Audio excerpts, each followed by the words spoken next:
Excellences, monsieur le représentant spécial, chers collègues, chers amis, chers participants, j'ai à la fois le grand honneur et l'immense plaisir de vous souhaiter la bienvenue aujourd'hui, puisque c'est à moi qu'incombe ce plaisir. Merci infiniment d'être si nombreux. Merci d'avoir pris le temps sur vos agendas très serrés pour être avec nous ce jour. Et merci à ceux et celles qui ont fait le voyage d'assez loin pour être avec nous aujourd'hui. Je maintiendrai mon propos dans les limites très courtes, parce que nous avons un agenda particulièrement chargé aujourd'hui et que nous espérons sortir de la journée avec des choses très concrètes, en ayant laissé suffisamment de temps aux discussions sur les sujets que nous aurons à traiter. Donc simplement pour vous dire que l'Organisation internationale de la francophonie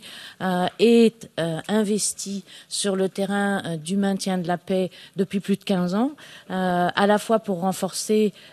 la participation des francophones au maintien de la paix, tenant dûment compte du fait que, au jour d'aujourd'hui, plus de la moitié des opérations de maintien de la paix se trouvent en terrain francophone, mais également pour un autre point important à l'agenda, qui est celui de la représentation des femmes au sein des opérations de maintien de la paix.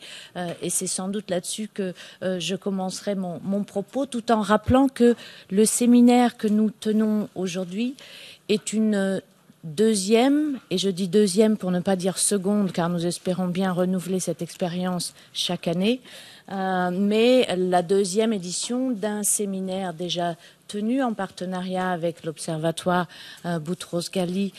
et avec nos collègues et partenaires des Nations Unies que nous sommes heureux d'avoir avec nous en octobre 2017, alors même que l'initiative de l'Observatoire Boutros-Ghali avait été lancée en 2017, et nous aurons le loisir d'en entendre un petit peu plus là-dessus dans cette séance introductive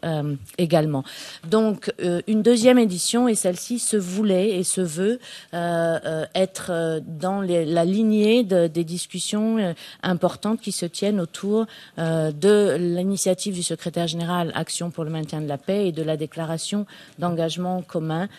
qui a été finalisée au cours de l'été 2018. Donc deux points principaux à mon propos. Le premier d'abord pour noter que nous ne sommes pas nombreuses dans cette salle, et pour cause, nous sommes encore dans le cadre des opérations de maintien de la paix dans un environnement encore relativement masculin, et sans vouloir offenser nos collègues, amis et partenaires masculins, il faut bien le dire, l'agenda de la participation, du renforcement de la participation des femmes au sein du maintien des opérations de maintien de la paix, que ce soit sur le volet policier, sur le volet militaire ou sur le volet plus politique de la participation des femmes dans les processus de médiation et de résolution politique des conflits. Cet agenda est encore loin d'être réalisé, et ça demeure une priorité à la fois dans l'action de l'OIF, dans l'engagement de l'ensemble de nos États membres, et certainement sur l'agenda des Nations Unies. Donc il convient aujourd'hui d'abord de saluer les femmes qui font partie aussi de cette discussion, mais aussi de faire en sorte que nos échanges et vos propositions aujourd'hui contribuent aussi à faire avancer cet agenda qui demeure un agenda important pour nous. Le second point,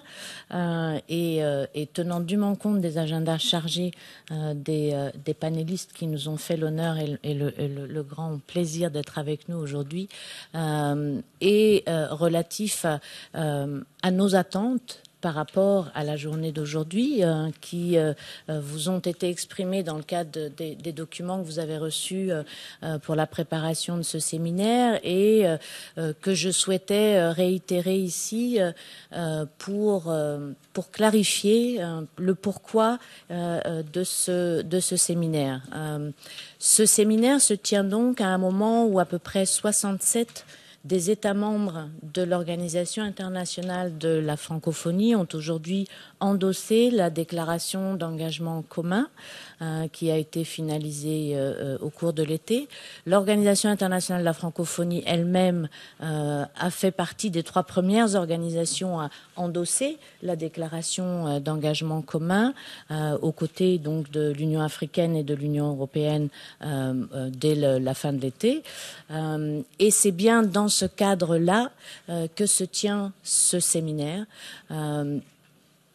qui se veut véritablement une contribution concrète francophone à la mise en œuvre de la déclaration d'engagement. L'OIF avait participé activement aux phases de consultation qui s'étaient tenues au début de l'été, notamment sur le volet des partenariats, co-facilités remarquablement par la France et l'Éthiopie, me semble-t-il, à l'époque, et avait fait un certain nombre de propositions qui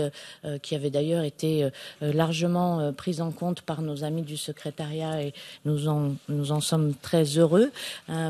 Il n'en demeure pas moins qu'au-delà de la déclaration d'engagement commun, il y a maintenant une vraie réflexion à mener sur les mécaniques à mettre en place pour sa mise en œuvre. Et c'est dans ce cadre-là que se tient ce séminaire. Et encore une fois, tenant dûment compte du fait que les 2/3 des opérations de maintien de la paix se tiennent en terrain francophone, il était important de pouvoir construire, et ce séminaire n'est qu'un élément de cette construction, mais est un élément néanmoins, de pouvoir construire cette vraie contribution francophone avec de solides propositions à mettre sur la table pour faire en sorte d'avancer dans la mise en œuvre de la déclaration d'engagement commun, particulièrement sur les volets du partenariat, de la formation, j'allais dire performance,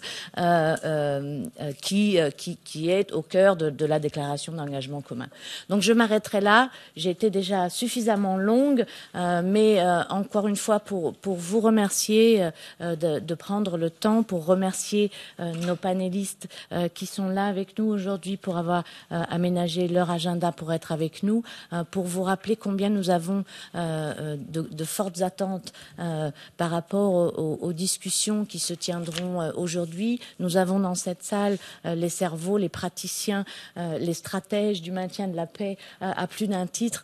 Et c'est donc une opportunité très importante pour nous de pouvoir construire cette contribution et ces propositions ensemble. Donc je m'arrêterai là. Je vous remercie et j'ai le plaisir de passer la parole au représentant permanent de la France, l'ambassadeur François Delattre, pour partager avec nous ces points. Merci.